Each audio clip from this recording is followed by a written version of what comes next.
Hello, Needham, and welcome to What's My House Worth? We hope you're enjoying the start to the new year. My name is Rob Ticktin. This is Ryan McDonnell. I saw that, Ryan. We are with Hawthorn Properties. We're realtors and really happy to be doing this month's show because it's the first episode of 2018, Ryan. Yeah, we get to look back at all of the fun things that happened in the Needham real estate market in 2017. And also see sales by school district. It's always fun. Which I know is very exciting, so get your VCRs ready or DVRs if you'd rather. We'll get to that at the end of the show. But before we jump to all this fun stuff, we're going to first recap the month of December. That would be 2017. And take a look at how the month shaped out. And it was pretty typical in terms of number of sales, Ryan. We'll get to that a little later. What do you think about that average sales price, though? Dipped below $1 million, Rob. Seen that a couple times, right? Yeah, last few months? And again, like, I mean, we talked about it the last time this happened. It's a product more of the sales mix than any decline in value. And for all of those who just opened up their tax bills, we can attest to that as well. Value is certainly not going down anytime soon. But it is an average sale price of under $1 million. It's abnormal for Needham. But I don't think there's anything to be alarmed about. Right. Also worth noting that the total sales for the year exactly the same in 2017. I mean, how many times are you going to break this news before it's appropriate spot? 332 sales in 2016, 332 sales in 2017. Yeah, you heard it here first, or maybe right. not. Or maybe somewhere else where Rob has been spewing that information. But I mean, the rest of the numbers are strong. 100% of our sales were 100% of their list price.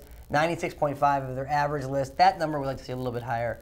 Average days on market of 40. I attribute that, the time of year. Things aren't flying off the shelves as they do in the spring. 40 is pretty good. Right, but we are splitting hairs because 40 is still very quick. All right, so home sales, taking a look at December compared to December's of yesterday, and falls right in line like we said. This is a reflection kind of the end of the summer sales season. Or the fall. Start of the fall? Yeah. Fair enough. Sure.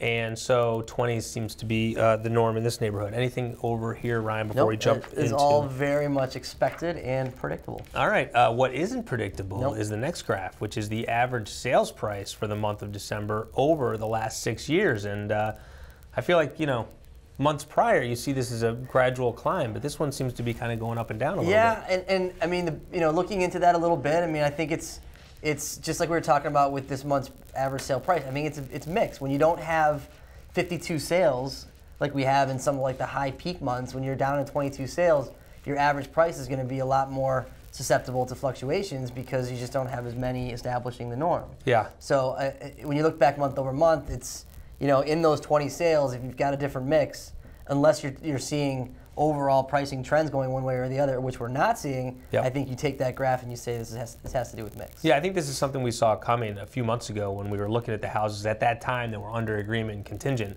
We noticed that the average list price of those homes was low. Yeah. So I think that's why it was both December as well as October. November jumped a little bit, but those 2 months were lower than expected, and I agree, completely related to sales mix and not much else. I think the numbers will continue to head this way. Based on the inventory we're seeing. Going forward, we'll get to that a little bit later. In the meantime, let's jump to the individual sales. We're going to start low and stay low for a little while, and then work our way up. So number one on the list of the 22 sales is over on Great Plain Avenue, 1606 Great Plain Ave. How about the interior picture, Ryan? We don't see those every day, but there was no exterior pic on the listing. Yep, no, there wasn't. And this is a house that you've seen on the market quite a bit. It's on Great Plain as you're heading towards Wellesley, just past Central. It's been a rental. It was on the market in 2014 and 2015 for the same, actually for $450, so a little bit less than what it was listed for, and didn't sell in those years. Sells this year at $420. It's small. It's under 1,000 square feet, 3 beds, big lot though. Yeah, you got some finished area in the half basement, as it says on the listing sheet as well. That lot abuts conservation land as well. Good sized lot, narrow, deep. But there you go. So we're starting in the 4s and then jumping up to the 6s to our next listing, which take that 5s. Yeah, no 5s to be seen this month and many other months. But I like this listing, Ryan. This was a cute house that really didn't need anything. Was in great shape and even had a garage under to boot. Yeah, and it's on Greendale. But it abuts the valley, so it's insulated from 128 to some degree, as much as you can be on Greendale. And like you said, it's moved right in. Had some cosmetic updates to go along with some of the the functional updates like the roof, siding, insulation, even the driveway had been redone. So it's always good to knock those functional updates off the list so you don't have to spend money on things that really don't provide you with much tangible value. Yeah, those are the things that probably many homeowners don't appreciate till they're having their inspection, right? Exactly. Next up is over near High Rock. That would be on Sylvan Road. In fact, the corner of Sylvan and Oakcrest, 119 Sylvan Road. It's funny, you look at this picture, and it really looks like a really big lot. Yeah. But it's only 8,700 square feet. Right. But most of the land is in the front. Yeah, it's triangular in the back as it abuts High Rock. It's Makes cool. for a great listing picture. Yes, it does. Sells for $685. Thoughts? Yeah. I mean, the one thing, this house has 2 beds up. Yep. So the 3rd bedroom is on the 1st floor. And That's the Greendale, the one we just looked at, by the way. And the full bath is also on the 1st floor. So I don't mind the 2 beds up, 1 down, but I would prefer that the full bath be on the 2nd floor. But in this house, it's on the 1st floor. The half bath is on the 2nd floor. Right. Well, I mean, at least there's a half bath on the 2nd floor. True. Because we have seen quite a few capes where there is no bath on the 2nd floor. On Woodbine Circle, we're going to jump into the 7s here. 28 Woodbine Circle. I feel like it's been a busy year. 2017 was a busy year for Woodbine. I felt like we were there a couple times, no? Yeah. So this one sells for, it's a good size lot, 11,000 square feet, sells for $722,500. It's a good size lot, but it's not a functional lot. Right, because it's sloping upward. Yeah, you look out that back window and you're staring at the side of a hill, and it's just basically vegetation, and so not a lot of usable outdoor space in the rear. Which I thought, to be honest with you, I thought would hurt this house a little more than it did. Yeah. I mean, it was on the market for 37 days. It did, sell for a little bit under its asking price. So I guess where it landed is probably a pretty good spot. I mean, otherwise it was a pretty typical split level. Had some updates, but maybe could use a little bit of sprucing up. But that backyard, you just really had to have somebody who wasn't looking for outdoor space because you're not finding it at this particular property. I think the seller had to be happy with that number, but it seemed to be a pretty good one to me. Near Junction, more of a walk-to-town location, is Grant Street, 139 Grant Street. That's our next listing. This one is tired on the inside, but cool. It had some charm to it. Need a little updating, but I thought, again, this one also a good number for the seller. Me too. The lot size is under 9,000 square feet. Like you said, the property's a little cosmetically dated. And it abuts in the rear, you have the Briarwood Medical Facility, so it's not, it's a little bit of a commercial setting back there. Yep. But, it's walk to town, walk to train. And, I mean, 3 days on market, it is 1,700 square feet almost. So, low 7s? I mean, this walk to town, walk to train thing is going to be a theme that we're going to be hitting often and early, which usually it doesn't happen quite that way. Over on Great Plain Avenue is the next listing, 1552 GPA. Ryan, we saw this. Yep. Right? You don't see a circular driveway without a garage very often. No, but if I live on Great Plain, I'm absolutely pumped, ecstatic that there's a circular drive. I just think that makes a huge difference pulling in and out of that. Right, it's the pebbled driveway. Yeah. So what's that like snow blowing? Do we know? Like what you have to contend with when you're removing snow when you don't have asphalt? Yeah, I mean probably a lot of stray pebbles. Yeah, a lot of little tiny holes in your basement windows. You're repebbling because the snowblower is just firing them. Yeah, it's like a machine. If you're walking the dog in front of that house, you got to be careful. Yeah. But big lot, 26,000 square feet. Huge. The floor plan I noticed was a little choppy on the inside. I remember. And I also was pleasantly surprised because I knew it was a 4-bedroom going in, and I just was like, I don't know how they're going to work this. And I walked upstairs, and there were 4 nicely appropriated bedrooms. And I feel like I don't know why that should surprise me. I mean, it's what it was listed at. I know. It just seemed to work better than I thought it was going to. Okay. But price came out a little bit high, but they reacted. They had price reductions pretty much right off the bat. I think there were 3 in total, and then it went under agreement when it hit $765. So relative to its then listing price, it did fine. Yeah, exterior hot tub too. Yeah, those are fun. Yeah, good time of year for that. For being in it, not necessarily getting into it or getting out of it. Right. Especially getting out of it. Can you imagine getting out of that? No, I don't know. If you have to take more than 3 steps, it may be a deal breaker. Well, because hotter water freezes faster. I mean, you're going to freeze as you're getting back to your house. Right, it's possible. Yeah, I don't know. That's a tough they one. need to keep that one close to the house. Over on Chestnut Street, another walk to town location, Yep. right? 533 Chestnut Street is the next listing. This one sells for $750, more than list. It was a good looking house, Yeah. you know, charming, really cute. Nice Almost front porch. 1,600 square feet. Yeah, yeah. A little dated, but move-in condition for sure. Oversized 2-car garage. I mean, there's a value there. There really is. Like that can't be understated how No. nice of a feature that is. Yeah. Just to be able to pull cars. I mean, you know, we're coming out of as everybody can recall, the beginning of this month was very, very cold. Yeah. And as we emerge from that, you're starting to see the benefits of things like being able to put your car in the garage. Yeah. You know, those types of things are really, really, really great. And so when you have those in your listing, it's good to. Especially a Bring listing attention that's to it. on at 719. Correct. You know?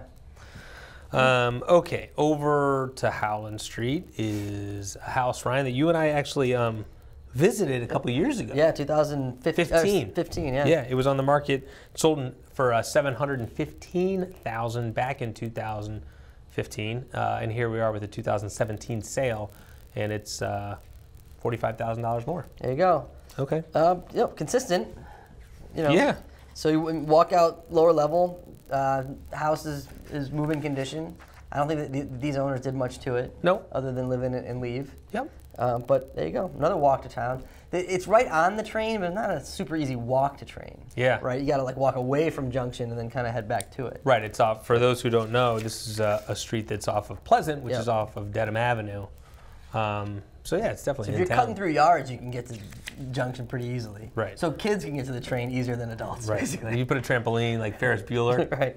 jump right over the fence. Yeah. We're moving to the land sale section of the show, Ryan. Okay. At least we think that the next one is a land sale. I believe it is. Due to the field resources sign in the front yard. Right.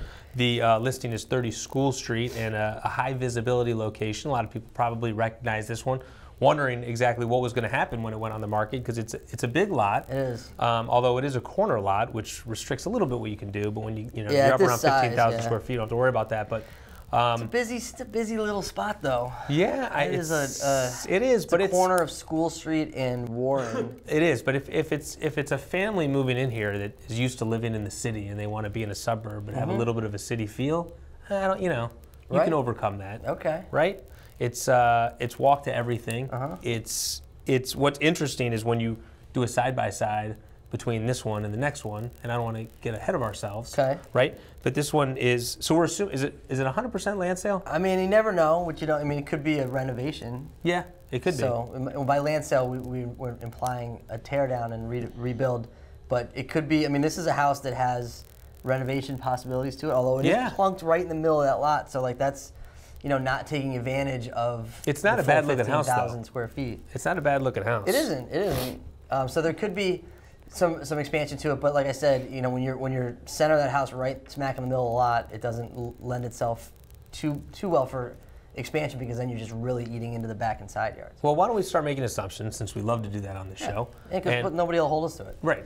Why don't we assume that it is a land sale? Okay. Okay. And so 30 School sells for $860, and let's go to our next slide, which is 66 Otis Street. It sure is. And this one sells for $880, so $20,000 more for a 2,000 square foot smaller lot. Yep. Also in a walk to town location. That one's Newman. This one's Mitchell. Otis is in between Webster and Manning. It's one street in from Great Plain. Yep. Right? Yep. Everybody following me? I am. I'm with you. Good. By everybody, you just mean people in this room? Well, Or? as long as it's you. Okay. For the sake of this, flow. Gotcha. If you will. So my question that I will propose to you is 860 versus 880, School versus Otis. What do you got? Otis. Otis? Every day, twice on Sunday. Ooh. Okay. And simply because of the corner of School and Warren, like I mentioned, is busy. It is busy. And not only, you're always having cars there, always. So, and not only that, even though this is a smaller lot, it not being a corner lot basically wipes out any real noticeable, discernible difference between the 15,000 at School and the 12 and almost 13,000 at Otis. With the exception of the fact that 1,000 square feet of that lot is a little bit of a weird. There is a nook. Square. There is a nook at Otis. That's true. But I really think that neighborhood right there is just so desirable, and you have all of the benefits of the walk to town. You have Mitchell, it's just, to me, I think that's worth the 20 grand. All right, there you go. So we'll keep our eyes on those 2 lots as we move through the year 2018.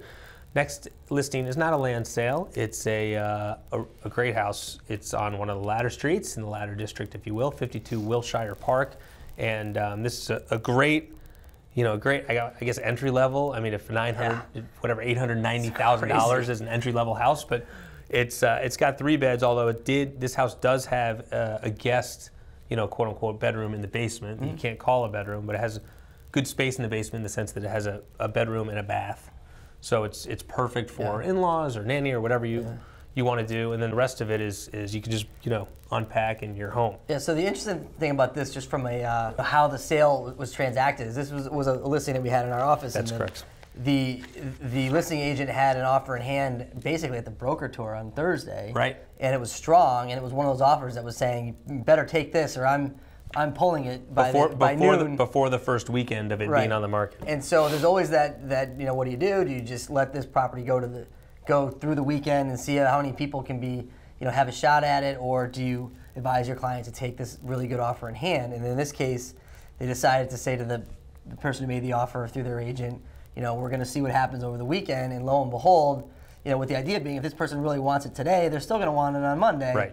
And they did, and they were still there on Monday, and they ultimately bought the house, but they bought it for more than they had originally offered. Right. Oh, that's interesting. So it paid off for this listing agent to handle it this way. It always pays off for the most part. I mean, in theory, it should. They're always coming back. They should be at, or in this case, above where they were on Thursday. Now, the risk you run is that doesn't have to work that way, and if the market doesn't react, because in this case they had multiple offers in addition to the one that they originally had. Right. But if you don't get any more, and that agent asks you, do you have any other offers? You have to say no because you don't have any others, and they can say, fine, we want it, but not where we were on Thursday. We want it for, 80 cents on the dollar. Right, but this house was getting offers. True. It was priced to get many offers. True. And they're always coming back, because you know what? If they don't come back, then they were never a serious buyer to begin with. That's also a good point. So on we go. 817 Greendale Avenue, as we're getting closer and closer to the $1 million threshold, although we have not passed it just yet. This is a lot of square footage, Ryan. It's a big house. Sure. And nicely finished. It's 2 houses off of the where Broadmeadow Road ends at Greendale. Yeah. Right. Nice fire pit in the backyard. Yeah. Anything else?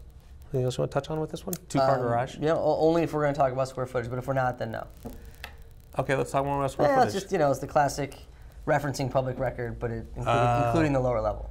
What percentage, whenever we have this square footage conversation, what percentage of the time is it that we're talking about a split level or a multi-level home?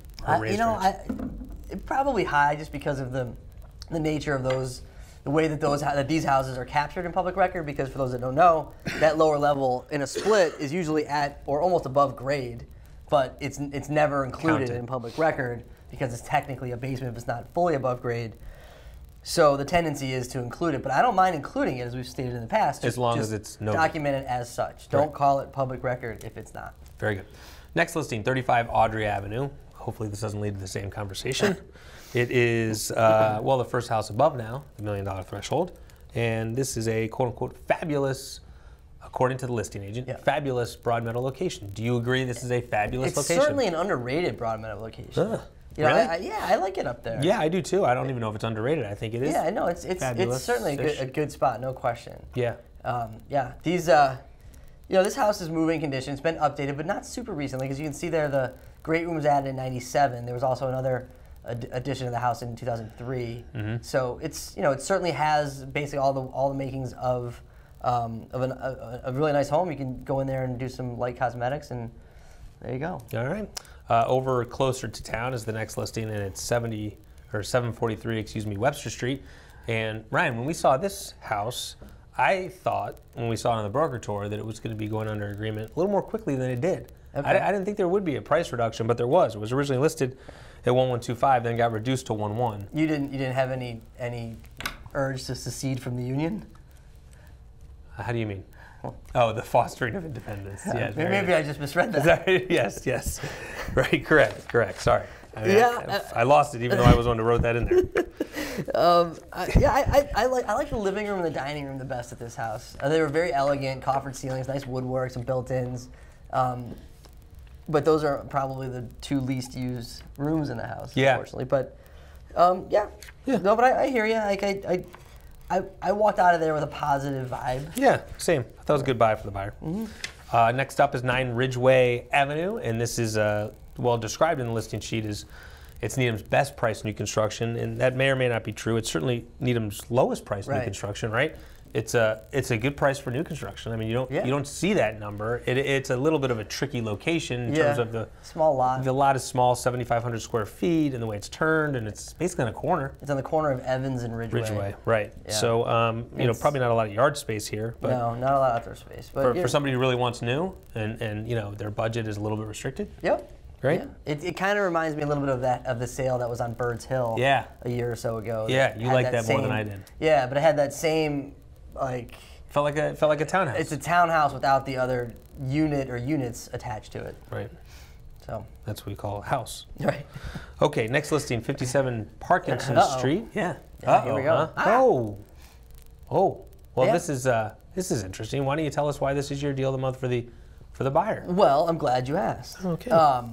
I mean, I think really this house probably sold. I probably didn't do as well as it could have. Is why I have this here. I think it went out a little high.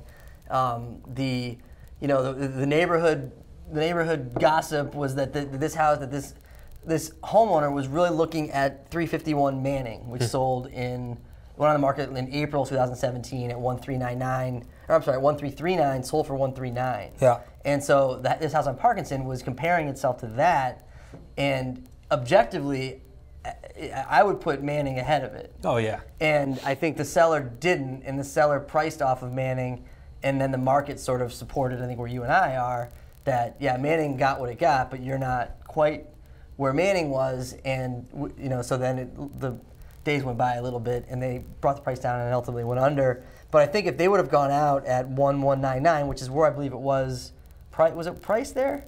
I think its lowest price was there. Yeah. Yeah. So if it would have went out at that number, might it have gotten more attention? It would have. And a much better sort of takeaway from a buyer walking out of there thinking, "Ooh, this is priced to go." I mean, because don't get me wrong, this is a very nice property. It's a very nice house, great location. The basement bar, if you are into basement bars, was legendary. I mean, it looks like an Irish pub. It was really, really cool. But I think this one got hurt by the seller maybe having an inflated opinion of their own value. And this is coming, from the seller themselves, actually, well, through an intermediary. But that's what we were hearing out of the neighborhood. All right, very good. So there you go, deal of the month. Yeah. Well put. Well done. Thanks. Good job. Take a breather. Have a sip of water. 67 Warren Street is the next listing, staying with the in-town theme. Gosh, so many in-town houses. Right, a lot of Needham proper. A lot of Needham proper. That's right. We'll get to the outskirts a little bit later. This one sells for 1.2. I mean, this is exactly what you're saying would have happened. Right. With Parkinson. Yep. Right. Yeah, and look at the square footage difference here. Yeah. This one's under 3,000 square feet. Parkinson's 4,400. Yeah. Right. I mean, wow. It's almost like you did it on purpose. Yeah. But this is a cool house. Although master on the third for this house. Yeah, and my favorite part of this house, I don't know if you remember, was off the master. There was a room between the master bedroom and bathroom. Yep. Had a double bowl vanity sink, carpet, and a chair. Yeah. And nice. What goes on in here? Like, what do you use this for? Yeah, I don't know. I guess you want to read right after a shave? I don't know. All right. But it was a unique setup for a room. Next up, 176 Paul Revere Road, and this one is a Mitchell home, and it was on the market for quite a while. Had 5 price reductions, Ryan. 5. 140 days. This was a flip. Yeah, I know. Yeah, this was bought in May for 107.5. Yeah, so. And some cosmetics were done, and bingo bango, a gross MLS violation in the lead picture, but we'll let that go. Yeah, and assessed value 942 is not for long. Heading north. Yeah. 47 Spring Road is next up, and I believe this is an artist rendering, right? Yes. Not a lot to say in the sense we didn't really see this house. I know we did. Right. I mean, it went on as a pre-construction listing, off during construction, and never really had a finished house to show. All right. Next up is 5 Holmesy Lane, and for whatever I think for the rest of my life, I'm going to be driving by this house, and I'll be thinking about you and I in there. And often when we're going to these broker tours, we'll get a question from an agent like, hey, what do you think about the pricing? And so we never really know if people are asking us, A, because we host the show, or B, they're just, curious and, they're asking everybody. If they really want to know what we think. Which is, yeah. Boy, this poor woman got an earful. Well, I would say of the two of us, to your credit, you tend to sometimes really divulge what you think honestly. If you ask me, I'm going to tell you. Which is, and if you have a giant propane tank in the middle of your yard, and you ask me what I think about the house, I might bring that up. Anywho, it turned out to be a very good, constructive conversation. For I think us. at the well, no, I mean for all parties involved. So it went on the market, and I think the feeling was you're certainly overpriced. This thing needs to come down for a couple of reasons. Ultimately, it did. Right? It goes on for $165 and sells for $1,495. I just was looking at it from a builder's perspective. Right. And when you're putting a house on the market and you're asking a luxury price of almost, close to $1.7 million, and you're doing things like, remember that retaining wall in the back, all the land behind it, and none of it was landscaped. And it was just those kinds of things, I think, go a long way towards your house staying on the market if you're not doing them. Right. Well, and asking a consumer to pay what is a high-end luxury price. It's the difference between a new home in the 1.6s and a new home in the 1.4s, which ultimately. But even at the 1.4s, well, I would think that he went and landscaped that. I don't think an owner is going to accept that. Well, I mean, we won't know for a while due to weather. 191 Stratford Road is the next listing, and we're at the outskirts. I feel like if I look back at my deal of the month theme, Ryan, over the course of 2017, I think this house really kind of perfectly summarizes how it's gone down for me, because I'm a fan of the outskirts. I think there is a good value to be had in the outskirts. This house, it's low-hanging fruit, Ryan, as you like to say, in the sense that it was, $200,000 it sells for, less than list. But this house had just so many things going for it. I mean, it was a great canvas. It already was in, move-in condition, in the sense that you could just move in there, be in there for a year or two, and then kind of decide what exactly you wanted to do with it. But for 1.4 and change, or 1.495, you got 4,700 square feet. You got 5 beds, 4.5 baths. You got well over an acre of land. You had a beautiful pool and hot tub outside. It's a grand house in a great neighborhood. So I think what, and I've said this before, my prediction in 2018 and beyond is you're going to see houses like this start to really rise in value as people have a hard time building in Wellesley and Newton due to all the restrictions. And Needham. So I think this house in a couple of years is going to appreciate well. Okay. Well, before you go, I just want to say I'm glad that 191 Stratford sold, because it won't continue to be a re-show on the broker tour. Yeah, well, that's a good point. Yes. Last listing, 11 Holmesy Lane. This was, right next door to the other Holmesy. Similar house. We didn't go in. Same builder. No, well, one of us did. I did. One of us did. did. Okay. How dare you? So I'll withhold comment. Okay, market snapshot real quick before we get to this school slide. There we go. I mean, I highlighted those top two in red because I feel like that tells us everything we need to know, Ryan. Yeah, I mean, yikes. Right? 21, boy, not much to look through. That's crazy. Yeah. I mean, that's gonna. But it'll spike. But not only that, but we'll end up with 330 sales again. Yeah. So. Well, yeah, probably, right? Look at the average list price.